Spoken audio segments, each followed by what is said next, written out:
Shalom bakunzi b'ikiganiro cy'ijambo ry'umunsi ndabaramukije mbifuriza amahoro ya Kristo Yesu bagaze imitima yanyu. Uyu munsi ndafite ijambo rivuga ngo gusenga uburyo buhanitse bwo kurwana intambara. Gusenga uburyo buhanitse bwo kurwana intambara, utarinze guharira, utarinze kuja gushwana, utarinze gutongana, utarinze kuburana, utarinze gusenga uburyo buhanitse bwo kurwana intambara. Kimwe mu nyungu tudakora gusenga nibwo buryo buhanitse bwo kurwana intambara. Dusome muri Zaburi ya 31 umurongo wa 4 haravuga ngo unkure mu mutego bantegeye mu mpisho kuko ari wowe ubuhungiro bwanje. Bavandimwe, amasengesho aza tukura mu mitego badutegera mu mpisho, bakadutega bakagira inama bakavuga ngo tuzomutegera aha.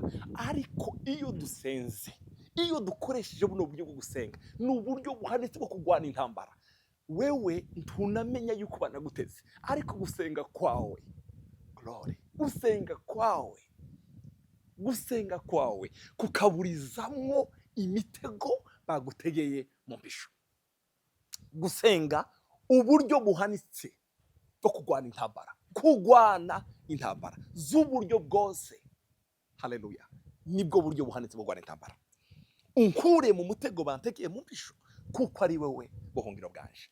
Zaburi ya mirongo 56 umurongo w'icenda, iyo uravuga neza, uravuga ngo maze abansi banje bazosubizwa inyuma ku munsi nzotakambaho.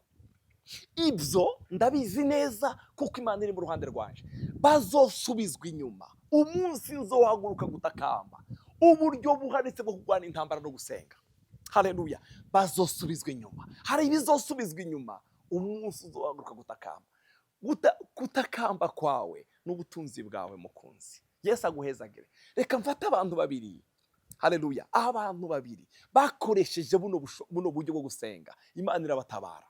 Umwe ni Dawidi. Salomo amaze kumutwara ubutegetsi, amaze kumukubita kudeta, Absalomu amaze gukubita ubutegetsi se Dawidi, hari ikintu gikomeye yatwaye umuhanuzi akomeye witwa Ahitofelo. Dawidi amaze kumenya ko Absalomu yatwaye Ahitofelo, yarasenze isengesho rimwe rivuga ngo Mana uhindure ubusa inama za Ahitofelo. Ahitofelo yagiye kubwira inama Absalomu ngene biza kugenda, asanga isengesho ryamaze gushika mu kirere. Murazi ngene vyagenze? Absalomu yaravuze ngo iyo nama uvuze byobariyo, ariko reka tubaze uwundi witwa Abushayi. Abushayi araza ahindura ubusa inama zande za Ahitofelo, ngo Ahitofelo inama ze bazemera kizivuye ku Mana. Uburyo buhanitse bwo kurwana intambara no gusenga. Nimba ufite ba Ahitofelo iruhande yawe, senga. Reka kwirirwa uharira, reka kwirirwa wisigura, reka kwirirwa uvuga amajambo menshi. Fata umwanya wo gusenga. Dufite Imana izihindura ubusa inama z'Abahitofelo. Dusome mu gitabo cy'Ibyakozwe n'Intumwa igice cya 12 umurongo wa mbere. Hano harimo ijambo rikomeye risigura neza ngene gusenga ariko buryo buhanitse bwo kurwana intambara. Maze nko muri icyo gihe umwami Herode ata mu maboko bamwe bo mu ishengero ngo abagirire nabi, yicisha inkota Yakobo mwene nyina wa Yohana. Maze abonye ko bihimbaye Abayuda, ariyongera afata Petero. Hari mu minsi mikuru y'imisi mitambiwe. Amaze kumufata amushyira mu ibohero, amuha abasoda 16 kumurinda, ari bane agira ngo amushikirize abantu Pasaka ishize. Nuko Petero arindirwa mu ibohero, ariko abishengero batakambira Imana bakobeje. Gusenga nibwo buryo buhanitse bwo kurwana intambara. Abishengero batakambira Imana bakobeje. Kobza mu gusenga. Hari umunsi inama z'Abaherode zofu busa. Hari umunsi uyu mugabo yararinzwe, bavandimwe, umuntu umwe yararinzwe n'abasoda 16 ntako batari bagize. Ariko gusenga ko bakristo, gusenga ko abitorero, gusenga ko abishengero, amen, gusenga ko abishengero guhindura ubusa inama z'Abaherode. Umurongo wa 6. ku munsi Herode bwaca amushikiriza, muri iryo joro Petero yari asinziriye hagati y'abasoda babiri aboheshejwe iminyororo ibiri. Umva, yari aryamye hagati y'abasoda kandi aboheshejwe iminyororo ibiri, abateramyi bari ku rugi barinda inzu y'ibohero n'abandi bari hanze barinda inzugi z'ibohero. Maze umumarayika w'umwami Imana ahagarara iruhande, umuco ubonesha mu nzu, akoma Petero mu mbavu, aramukangura ati vyuka n'ingoga, iminyororo imuva ko irakoroka. Haleluya. Bene data, gusenga uburyo buhanitse bwo kurwana intambara, sifa kwa Mungu. Umumarayika aramubariye ati kenyera wambara inkweto zawe, abigenza atyo kandi aramubariye ati ikubire ko umutamana wawe unkurikire. Arasohoka aramukurikira, yamara ntiyamenye ibyo umumarayika akora ko ari by'ukuri, ariko agira ngo abonye ivyo yeretswe mu nzozi. Baciye ku muteramyi wa mbere no kuwa kabiri, bashika ku irembo yugarije urugi rw'icumu rija mu gisagara, rurabiyugururira ubwabwo, barenga irembo baca mu nzira imwe. Uwo mwanya umumarayika aca amusiga hano.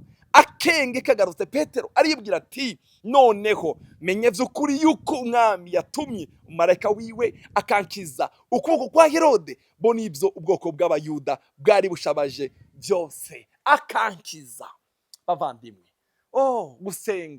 gusenga kwakuye Petero mu maboko ya Herode kubera bizera bahuje umutima n'inama. Gusenga uburyo buhanitse bwo kurwana intambara. Abakristo baragwanya intambara amasengesho. Rukura Petero hagati mu ibohero, hagati mu basirikare 16 bamukikuje n'imigozi imuboshe. Haleluya. Ndakwifurije gusenga, ndakwifurije gusenga. Paulo na Sila bari mu ibohero i Filipi, babakubise babafungiye hagati mu gicuku bararirimba. Haleluya. Iminyugi, haleluya, inzugi ziriyugurura zonyine, inzugi ziriyugurura zonyine. Warubarinze agira ngo yice Paulo aravuga ngo turi hano twese, reka kwigirira nabi. Uburyo buhanitse bwo kurwana intambara no gusenga, uburyo buhanitse bwo kurwana intambara no gusenga. Ongereza ibihe byo gusenga. Haleluya. Satana azotsindwa, inama z'abaherode zofata ubusa, inama z'abaherode zofata ubusa. Dawudi yavuze ngo umunsi nzohaguruka gutakamba, abansi banje bazosubizwa inyuma. Ibyo ndabizi neza kuko Imana iri mu ruhande rwaje. Umunsi umwe umwami w'Ashuri yateye Abisiraheli. Senakeribu arasara, Hezekiya arajana iketeri yamwandika imbere y'umwami. Imana ibwira Hezekiya ngo tekana, ejo mu gitondo uzobona icyo nzokora. Yatumye marayika umwe yanize 186 z'abasirikare umwe. Gusenga uburyo buhanitse bwo kurwana intambara. Reka kwigwanirira, reka kwiburanira, jamu kumavi, senga. Reka gufata umwanya uri kuramedita ku binyoma bavuga ku buzima bwawe. Vugisha Imana ivuga, senga wature ico bibiri ivuga ku buzima bwawe. Yesu aguha umugisha, umenye ko gusenga ari bwo buryo buhanitse bwo kurwana intambara. Yesu aguha umugisha. Turagusabye Mana, utwongereze imbaraga zo gusenga, utwongereze imbaraga zo gusenga, ubushobozi bwo gusenga, inyota yo gusenga, ubuzima bwo gusenga. Urakoze Mana yacu, utugirire neza, ubuntu bwawe bwinshi bwiyongereye ku buzima bwacu. Icubaro kibi cyawe mu izina rya Yesu, amen. Ndabifurije uburyo imbaraga zo gusenga. Yesu aguhezagire, amen.